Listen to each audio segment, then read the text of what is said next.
Ladies, gentlemen, and dragons of all ages, tomorrow the newest entry in the Dragon Age series will be releasing to the world, and with it a lot of things have changed. Of course, this is to be expected given it's been a decade since the last game, but the difference is staggering, and whether you're someone who has enjoyed previous games in the series and is excited to see what's up here, or just someone who has never played a Dragon Age game before, but this has caught your interest. Today we're going to talk about the 3 classes available to you as the main player, and specifically which one is right for you to choose. Each of these plays notably differently, they have their own sort of identity and their own specializations within them, and thanks to the folks at BioWare, we have been given early access to the game, and we've tried out each of the classes for a number of hours each, so let's dive right in to help you make your decision of which to play on launch. First things first, we have the Warrior, probably the simplest conceptual archetype that there is, big weapons and smashing things with them, only that's only a part of Warrior in this game. The way that Veilguard works, every class at first centers around the use of 2 different weapon types that you can actively switch between, even mid-combat.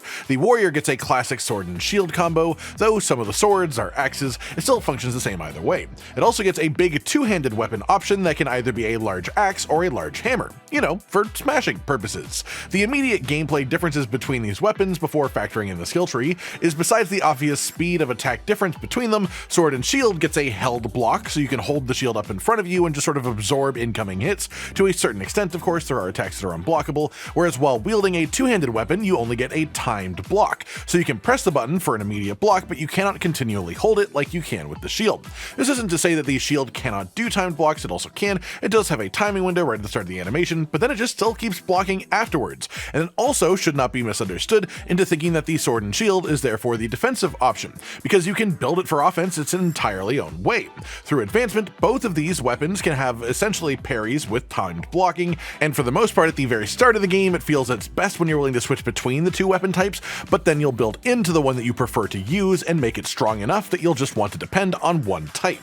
If you want to be quick and dangerous, you'll want to use the sword and shield. If you want to be a slower, more lumbering, but also much more punishing enemy with very big charged attacks, that's the job of using the 2-handed weapon. That said, there's another major part of this equation, which is class specializations. At level 20, you will be able to pick 1 path out of 3 on your skill tree. You can freely reset your skill points at any time, so you can change your specialization, and you can swap these as much as you'd like out of combat, but they will heavily flavor your gameplay from the point forward after you pick them. For Warrior, the first specialization is Reaper, which has a very Death Knight-y style aesthetic and theme to it. For the abilities themselves, you essentially summon a magical 2-handed scythe, you apply necrotic damage and have ways of synergizing around it. Your ultimate becomes a full-on death tornado, which is pretty damn cool, and you start to gain access to the Siphon debuff, a new affliction. When you put Siphon on enemies, it will damage them and begin to return a portion of that damage to you as health. Very literally just a lifesteal mechanic. This creates a very unique playstyle within the game that gives you a lot of opportunities for risk-reward gameplay decisions where you can make a choice that would normally be very ill-advised in combat, with the knowledge that you can now just heal right back up if it works thanks to this. The next specialization for Warrior is the Champion.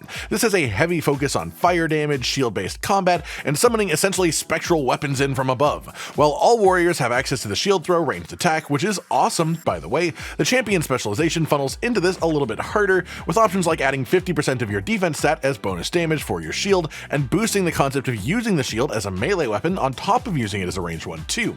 This specialization is the classic sort of sword and board tank archetype, but with some really cool magic baked into it as well, like popping out a shockwave of fire when you get a perfect block, or a grenade so powerful it is called a full-on siege bomb. The main idea of this specialization is to light enemies on fire and then sit behind your shield while they just burn to death, or get so good at the timed block system that your defense becomes your offense, and both are really cool concepts, honestly.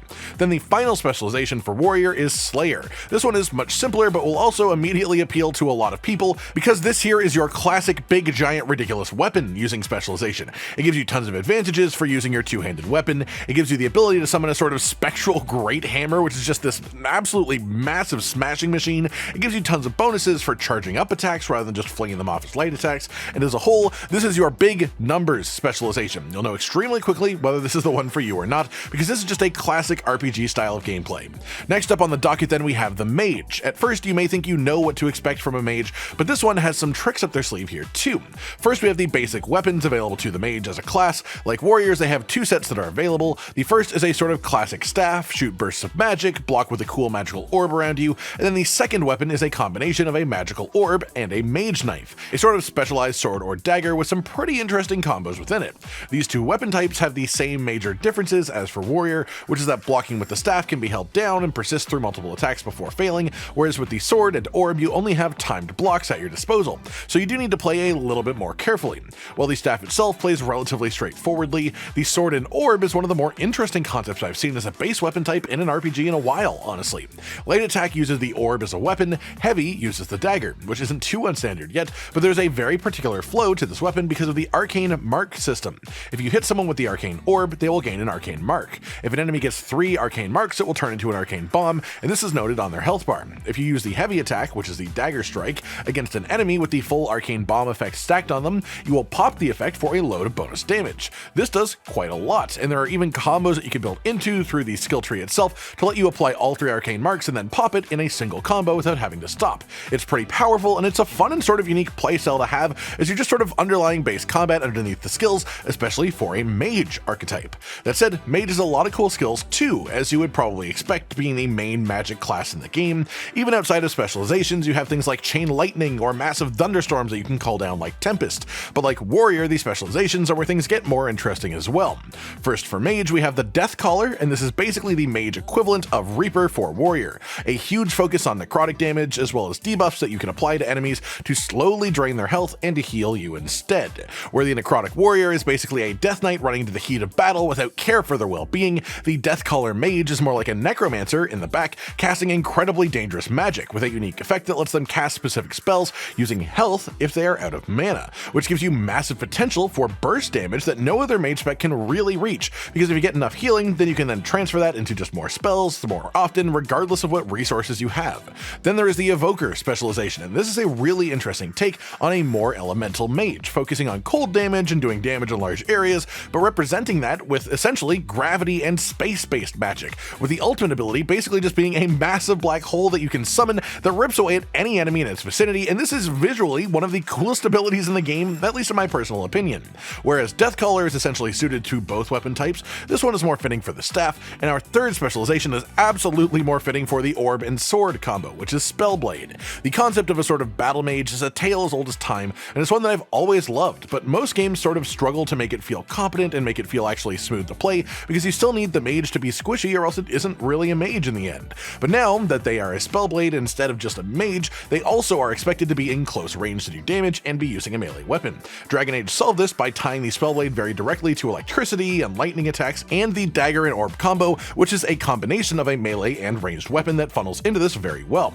This class specialization also uses the shock debuff and even mixing it together with the burn debuff in really interesting ways, in a way turning Spellblade into a sort of specialization of afflictions, where you apply your debuffs, your damage over time to enemies, and then just sort of dance around them while they die, applying arcane marks and then popping them with your sword when they turn into bombs. This is less of a Spellblade that sits in the front lines with magic and more of like a magical assassin, and I sort of really like that concept. Then finally today we have the Rogue, which sort of has a departure from the archetype set up by the other two classes, mostly because rather than having 2 weapons that you swap between with their own unique playstyles, Rogue technically just has the one, but with a bit greater detail. Specifically, Rogues have a dual sword pairing as their main melee weapon, and their ranged attacks are done using the bow.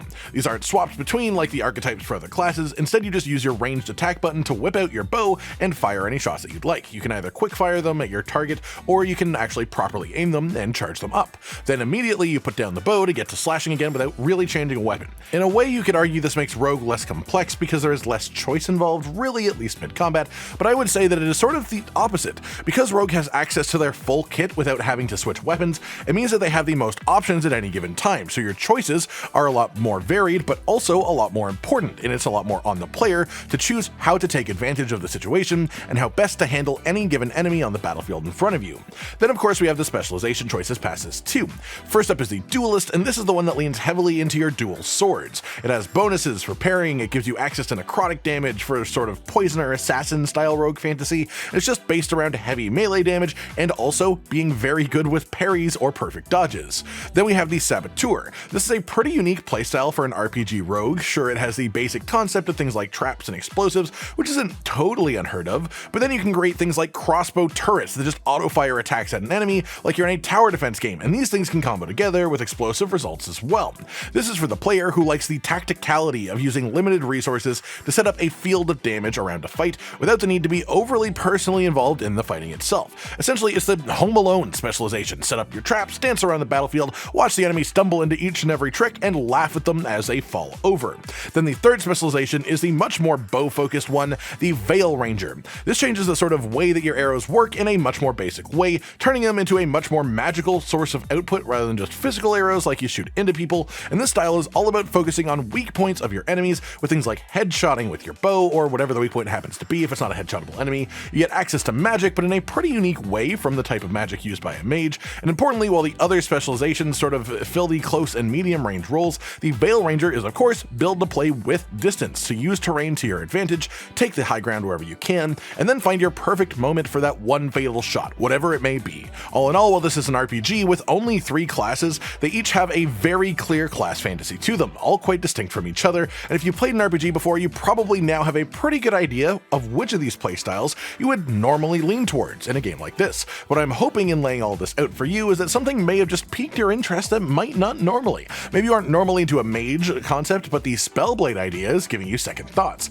Maybe you don't like big smashy warriors, but a full-fledged shield-focused champion is a more interesting concept to you. Or maybe you don't normally like rogues, but are pleasantly surprised by the potential depth of the Saboteur. This game is something for fans of classic RPG archetypes, but it's also got a whole lot of other things that sort of throw those on their head. And personally, I think there's something for anyone to enjoy in each of the different classes. It's just about working out which of these speaks to you most for your initial playthrough.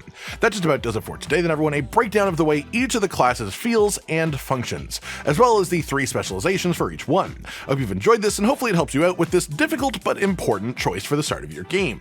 Like if you liked the video, subscribe to the notification bell for more, and most importantly, ladies and gentlemen, until next time, stay sweet. Josh, Cotton, and Hollow with the videos, dropping the humor like a hammer on your tippy toes, bringing entertainment on a daily arrangement to take our insanity and turn it into entertainment. Yes, I said entertainment twice, to reiterate that it is nice to look into your faces on a mostly daily basis when you let us in your homes to make the whole world our stage. Goodbye.